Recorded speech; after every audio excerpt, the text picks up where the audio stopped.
نهلة الألفي رئيس حزب الوفد في بورسعيد.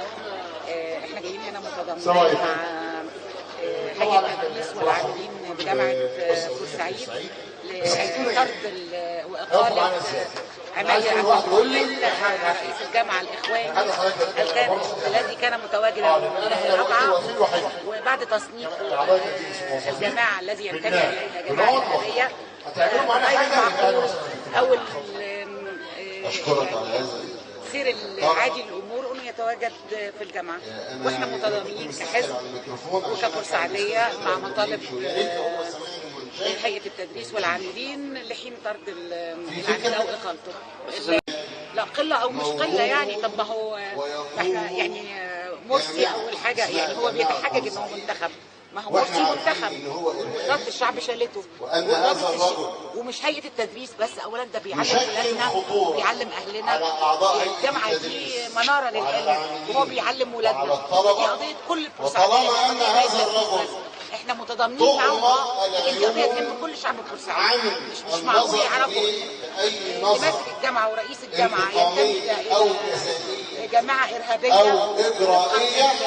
للحكم المحكمة، وبرضه ونروح القسم ونعمل محضر يعلم ولادهم ونتهم اتهام الجامعة ويبقى هو المسؤول عن أن هناك. الأستاذة نجلة من بورسعيد، سكرتير مساعد حزب الوفد. نرحب بحضرتك في البداية. النهارده احنا في الاعتصام مطالبة بإقالة رئيس الجامعة، وحزب الوفد انضم رسميا لمطالب الموظفين. عايزين نعرف رأي حضرتك.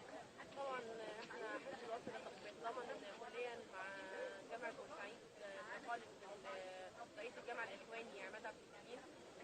احنا ما نقبلش طبعا ان واحد زي ده يكون متواجد في الجامعة، بيربي اولادنا وبيربي اخواتنا. ارهابي وكان موجود في رابعة وكل الناس عارفة الكلام ده. فاحنا طبعا جينا النهارده بنقول يعني ان ما ينفعش ان احنا بعد ما شلنا مرسي ده يفضل ان هو يعني في جامعة بورسعيد.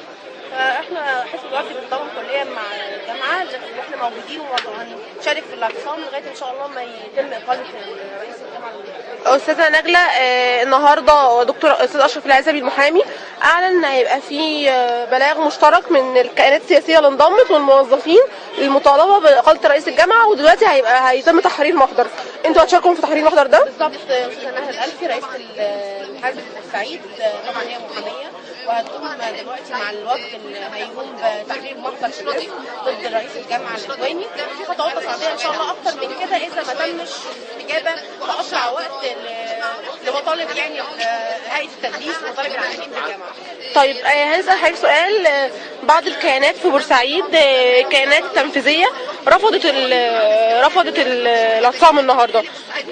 رأي ايه الحزب؟ هل هيتواصل معاهم ولا هينضم؟ طبعا هيتم التواصل مع كل القوى التنفيذيه في بورسعيد من اجل ان احنا نساعد الجامعه، نساعد اولادنا ونساعد هيئه التدريس ونساعد الطلبه في التخلص من هذا يعني بصراحه يعني الكائن يعني او رئيس الجامعه ده، لان ما ينفعش ان هو يبقى موجود بعد كده يعني خلاص كده.